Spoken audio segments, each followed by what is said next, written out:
வணக்கம் நண்பர்களே, அனைவருக்கும் இனிய வணக்கம்.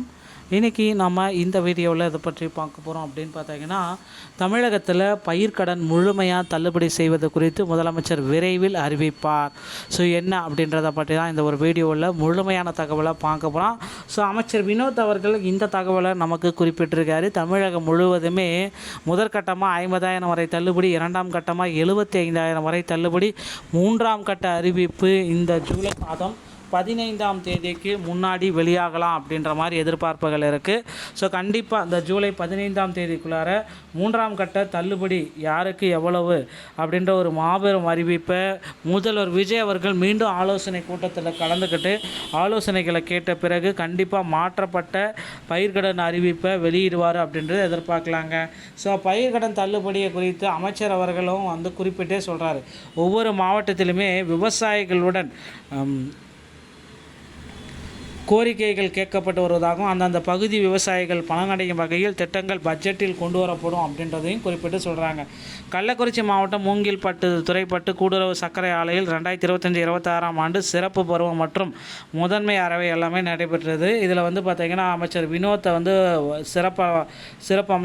சிறப்பாளராக வரவேற்கிறாங்க. தமிழக வேளாண் மற்றும் விவசாயிகள் நலத்துறை அமைச்சர் வினோத் கலந்து கொண்டு கரும்பு அறவை பணிகளை தொடங்கி வைத்தார்.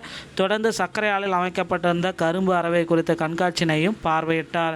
மேலும் கரும்பு அறவை குறித்தும் எந்திர திறன் பயன்பாடுகள் குறித்தும் விரிவாக கேட்டறிந்து ஆய்வு செய்தார். நிகழ்ச்சிக்கு கள்ளக்குறிச்சி மாவட்ட கலெக்டர் பத்மஜா தலைமை தாங்கினார். கள்ளக்குறிச்சி எம்எல்ஏ அருள் விக்னேஷ் முன்னிலை வகித்தார். ஸோ இதை பற்றி முதலமைச்சர் அறிவிப்பார் அப்படின்றது தான் இப்போ கேள்விக்குறியாக இருக்குது. ஸோ என்ன அப்படி அறிவிப்பார் அப்படின்றது தான் இப்போ. ஸோ முதலமைச்சர் ஆல்ரெடி பார்த்திங்கன்னா முதற்கட்டம் இரண்டாம் கட்டம்ட்டு தனியாக வெளியிட்டார். இப்போ மூன்றாம் கட்ட பட்டியலை முதலமைச்சர் எப்படி அறிவிப்பார், அதுதான் இப்போ கேள்விக்குறியாக இருக்குது. எப்படியெல்லாம் வர இருக்குது. பின்னர் அமைச்சர் வினோத்திடம் நிபுணர்கள் அளித்த பேட்டியில் என்ன அப்படின்னு பார்த்தீங்கன்னா, விவசாய பயிர்க்கடன் முழுமையாக தள்ளுபடி செய்வது குறித்து தமிழ்நாடு முதலமைச்சர் விரைவில் அறிவிப்பார். கரும்புக்கான ஆதார விலை உள்ளிட்ட குறித்து பட்ஜெட்டில் அறிவிக்கப்படும். வேளாண்மைக்கு என்று தனி பட்ஜெட் தாக்கல் செய்யப்படும்.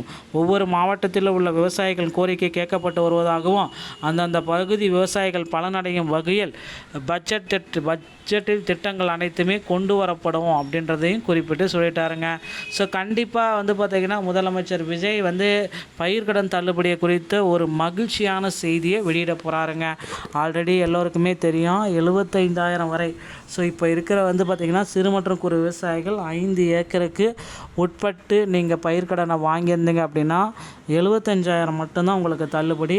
5 ஏக்கருக்கு மேலே போயிடுச்சு அப்படின்னா உங்களுக்கு பார்த்திங்கன்னா வெறும் 35,000 மட்டும்தான் தள்ளுபடி. இந்த மாதிரி ஒரு அறிவிப்பை வெளியிட்டாங்க. இதுதான் ஃபைனலானது. பயிர்க்கடன் தள்ளுபடியை பொறுத்த வரைக்கும் பார்த்திங்கன்னா 5 ஏக்கருக்கு உள்ள சிறு மற்றும் குறு விவசாயிகளாக இருக்கிறது நிறைய பேர் இருக்காங்க.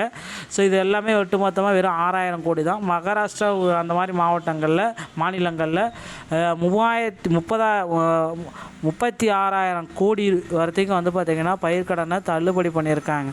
ஸோ இதுவும் ஒரு குறிப்பிடத்தக்க ஒரு விஷயந்தான். கடந்த ஆட்சியில் கூட பயிர்க்கடன் தள்ளுபடி அதிகமாக இருந்துச்சு. ஆனால் இப்போ பார்த்திங்கன்னா இந்த ரிசர்வ் பேங்க்கோடைய ரூல்ஸ் அண்ட் ரெகுலேஷன் கடுபடியாக இருக்குது. ஸோ கிட்டத்தட்ட அடுத்த 45 நாளில் பேங்க்குக்கு இந்த 6,000 கோடியும் செட்டில்மெண்ட் பண்ணணும் முதலமைச்சர் விஜய். ஸோ அது எல்லாமே கருத்தில் கொண்டு ஒரு வருஷம் கடந்த 2025 மே மாதத்துலேருந்து இப்போ பிப்ரவரி 28 வரைக்கும் 2026 வரைக்கும் பிப்ரவரியோட சரி இந்த 10 மாதங்களுக்கு இடைப்பட்டில் யாராவது கடன் வாங்கியிருந்தா அப்படின்னா அவங்களுக்கு மட்டும்தான் இந்த தள்ளுபடி அப்படின்றதையும் குறிப்பிட்டு சொல்லிட்டாருங்க. ஸோ இந்த தள்ளுபடியை மாற்றி அமைக்கணும் அப்படின்னு நிறைய விவசாய சங்கங்கள் அங்கங்கே போராட்டங்கள் நடத்தியிருக்காங்க. எங்களுக்கு தள்ளுபடியே மினிமம் தள்ளுபடியே 1 லட்ச ரூபாய்க்கு மேலேருந்து கொடுங்க, மேலே 1 லட்ச ரூபாயிலேருந்து 4 லட்ச ரூபா வரைக்கும் தள்ளுபடி வேணும் அப்படின்றத கோரிக்கை வச்சுருக்காங்க. இவர்களுடைய கோரிக்கைகள் நிச்சயமாக ஏற்கப்படும். பொறுத்து நம்ம பார்க்கலாம்.